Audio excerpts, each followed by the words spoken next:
ודיברתי על הנביאים ואנוכי חזון הרביתי וביד הנביאים אדמה כי לא יעשה אדוני אלוהים דבר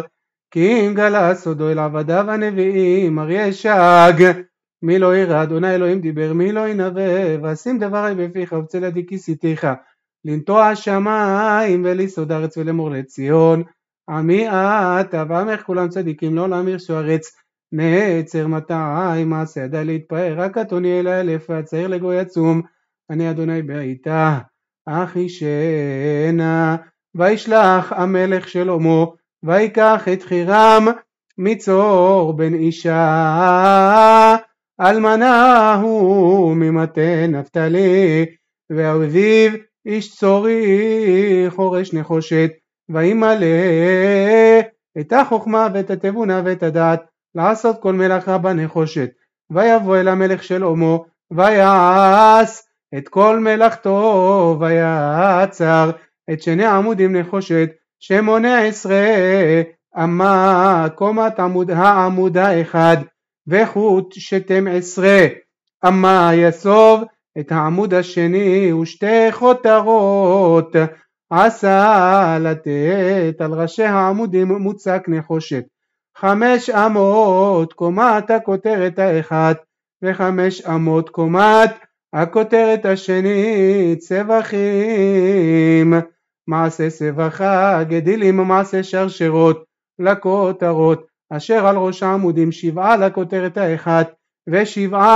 לכותרת השנית ויעש את העמודים ושני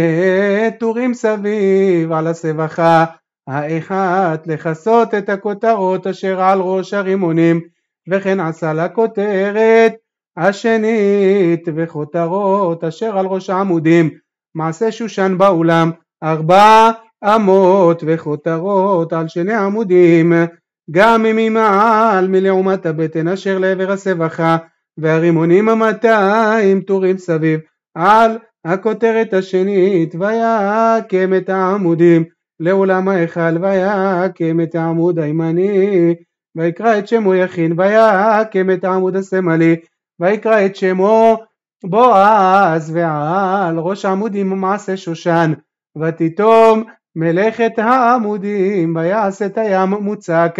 10 באמה משפתו עד שפתו עגול סביב ו5 באמה קומתו וקו 30 באמה יסוב אותו סביב ופקעים מתחת לשפתו סביב סובבים אותו 10 באמה מקיפים את הים סביב שני טורים הפקעים יצוקים בסוכתו עומד על 12 בקר 3 אפונים צפונה ו3